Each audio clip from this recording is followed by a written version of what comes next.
E aí, pessoal, tudo bem com vocês? Eu sou o Akira, sejam bem-vindos para mais um vídeo aqui dessa coleção de dicas para PCD, para sozinho. Tô acreditando que essas dicas vão servir também para muita gente aí que não é PCD e também quer morar sozinho. Se você já conhece o canal, já deixa o seu like aqui que vai ser bem bacana e ajuda bastante. Se não, se esse vídeo te ajudar em alguma coisa, você deixa no final, tá bom? O seu like vai ser legal também.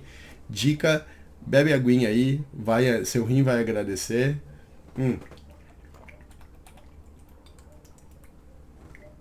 Hum, que delícia, hein? Aguinha, né? Então hoje, no último vídeo, eu dei umas dicas para vocês de como você manter aí a sua casa organizada, né? Isso foi bem legal, porque eu expliquei uma coisa que pra mim eu acho muito importante, que é se a sua casa tá organizada, a sua cabeça também vai ficar organizada, isso é muito bacana. Eu quero falar para vocês agora sobre as rotinas comuns, diárias aí do dia a dia e um pouco sobre o toque, tá? A maior parte dos autistas tem toque, tá, galera? Então, eu quero deixar isso bem claro para vocês que existem vários níveis de toque. Eu já tive toque no nível grave a ponto de ter que tomar medicação para isso. Então, o toque é transtorno obsessivo compulsivo e o meu toque ele é de limpeza e organização e ele foi ou imposto, condicionado em mim na minha infância, ou eu já tinha toque e piorou por causa da criação que eu tive, tá? Só para vocês entenderem, quando eu era pequeno, tanto eu quanto a minha irmã, a gente tinha uma rotina diária de fazer a limpeza da casa e a organização da casa. Então, por exemplo, eu tirava todo o pó da casa com lustramóveis, eu recolhia todo o lixo, eu cuidava dos 25 bichos que a minha mãe tinha, então trocava água, colocava ração, lavava quintal, tirava cocô de cachorro, limpava cocô de gato. E além disso, eu enxugava a louça, guardava a louça, tá? Então é um padrão que eu tive de criação de uma pessoa que ajudava em casa, beleza? Então, como eu cresci uma boa parte da minha vida com um padrasto, né, que é o Antônio Carlos, ele já é falecido, a gente apanhava, tá? Principalmente eu, ele não tinha o costume de bater na minha irmã. E como ele era alcoólatra também, dependendo do dia que ele chegasse em casa, ele me batia muito, tá? Então se achasse alguma coisa errado, tipo a ponto de ele passar do rack da sala e passava o dedo. Se tinha pó ali, eu apanhava, tá? Se ele chegava e tinha um cocô no quintal, eu apanhava. Então eu tinha que lavar o quintal antes de ele chegar. Então ele chegava em casa, o quintal estava todo lavado, com detergente ou criolina, tinha que passar o rodinho para o negócio secar rapidinho. Então eles chegavam em casa, a casa estava impecável, limpa, organizada. E tanto eu quanto a minha irmã, a gente sofreu muito com isso na nossa infância, tá? A minha irmã também já apanhou muito da minha mãe por causa de limpeza, por causa até de louça, tá? Então era bem complicado pra gente. Mas, cara, apesar de tudo isso, eu e a minha irmã, a gente sobreviveu, tá? E a gente tem uma condição agora, eu principalmente, a minha irmã também tem, mas o meu é um pouco mais grave, que é o toque, tá?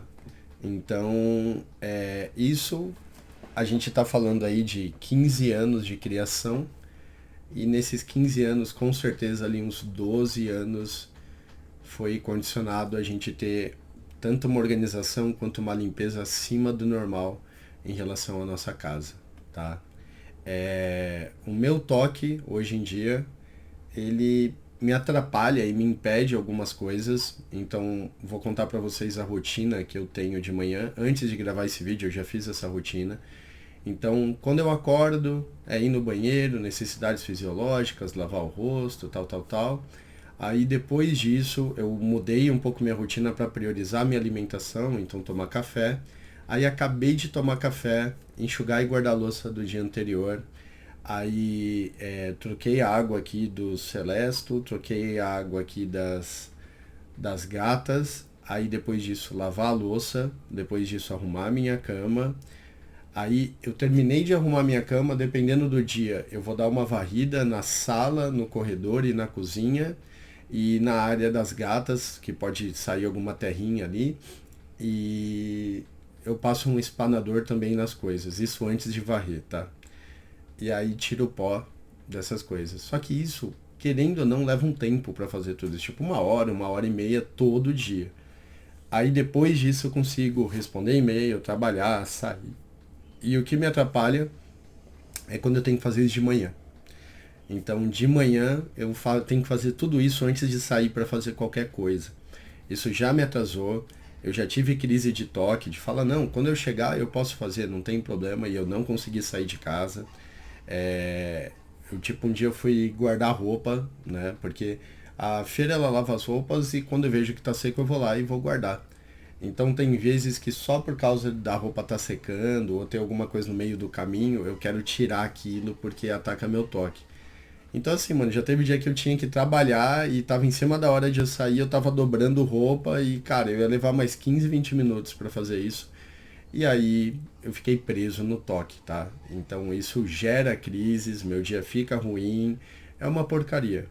E a dica que eu dou pra vocês é o seguinte, galera, se você tem toque, você vai ter que, tanto no seu trabalho quanto no seu cotidiano, comunicar isso para as pessoas para que elas possam te ajudar e entender quando você tem essas crises.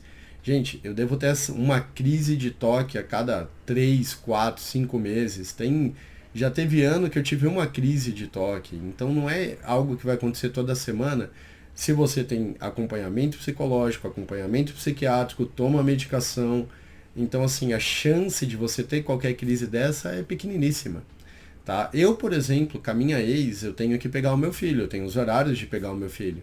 Se por acaso atacar o toque, eu vou avisar ela, eu vou falar, ó, estou tendo uma crise de toque, não vou conseguir buscar ele agora. Eu vou ter que terminar isso aqui, aí eu vou buscar. Aí ela, pô, beleza, ela vai entender, porque ela sabe que eu tenho toque. Então, assim, como que as pessoas vão poder te ajudar se não sabem que você tem o toque? Como que as pessoas, por exemplo, vão conversar comigo e por acaso eu xingar ela de filha da puta, ou sei lá, qualquer outro palavrão, se ela não sabe que eu tenho Tourette? Como que a gente mantém essa conversação se as pessoas não sabem disso? Então, assim, eu sou a favor de você esclarecer para as pessoas o transtorno que você tem. E eu deixo bem claro aqui para vocês, cara, isso não é uma bengala, não use isso como uma bengala para você se apoiar e se vitimizar. Não é isso. Você tem que comunicar às pessoas o que você tem para que elas possam entender, e as pessoas se sentem muito bem em te auxiliar se você estiver em uma crise, por exemplo. Então, se eu estou em uma crise de toque, eu não consigo sair de casa. O que eu vou fazer? Se eu sair de casa, eu começo a ter crise dentro do carro. Eu já tive uma aula particular que eu fui dar de parkour e eu tive toque, atrasou o horário de eu sair. E aí eu falei, não, eu tenho que trabalhar, vou deixar tudo isso sem resolver e vou ir. No meio do caminho eu tive que parar o carro porque eu comecei a chorar. Eu comecei a chorar, a tremer, eu tive uma crise porque eu deixei de guardar, sei lá, 5 cuecas na minha gaveta. Entendeu? Então o problema do toque é isso, cara. Tipo, se você tem uma missão, você vai ter que cumprir aquela missão 100% para você dar início a outra atividade que você tem ali no seu dia. Então, ó, eu tenho que todo dia lavar a louça. Se eu não lavar a louça, eu não vou conseguir sair de casa. E caso eu me esforce para sair de casa e deixar a louça para trás, cara, é horrível. Parece que você está carregando 5 toneladas com você e o seu dia não anda. Você não consegue raciocinar, relaxar, produzir. Cara, é muito cansativo. Então, assim, o que eu falo para vocês é, se você tem toque e vai morar sozinho, você precisa ter pessoas tanto que vão te apoiar e te auxiliar quando você estiver numa crise. E para isso você não pode ser orgulhoso ou orgulhosa de simplesmente não pedir ajuda. Isso tá errado, tá? Então você tem que ter ali um controle, tá? Emocional para você, pô, não tô legal, preciso de ajuda, preciso de auxílio, entendeu? Então, eu, por exemplo, por eu dar aula de parkour, as pessoas que trabalham comigo são meus amigos e eles sabem, pô, o Akira tem essa condição do toque, o Akira tem essa condição do autismo. Então, se eu tiver um meltdown, um shootdown, uma crise de toque, eles já sabem. O Tourette mesmo que eu esteja com o Tourette atacado, eu vou trabalhar. Todas as pessoas que eu dou aula sabem que eu tenho Tourette, que eu posso acabar falando palavrão, posso acabar falando de alguma forma que magoe elas, posso gritar. Então, assim, elas sabem disso. E tudo isso para que eu possa viver normalmente, como eu sou, como a minha essência é. Pegaram? Então, essa comunicação ela é muito importante, de verdade. E eu tô falando de coração aberto para vocês que vocês precisam compartilhar isso com as pessoas que você quer, principalmente se você quiser morar sozinho e se você quiser ter uma condição de vida saudável. Então, eu falei para você lá no começo que se você gostasse do vídeo, era para você deixar o seu like. E agora é esse momento, deixa o seu like aí para dar aquela força, tá bom? Espero que você tenha gostado desse vídeo, deixa o seu like, se inscreve no canal. Um abraço, tchau!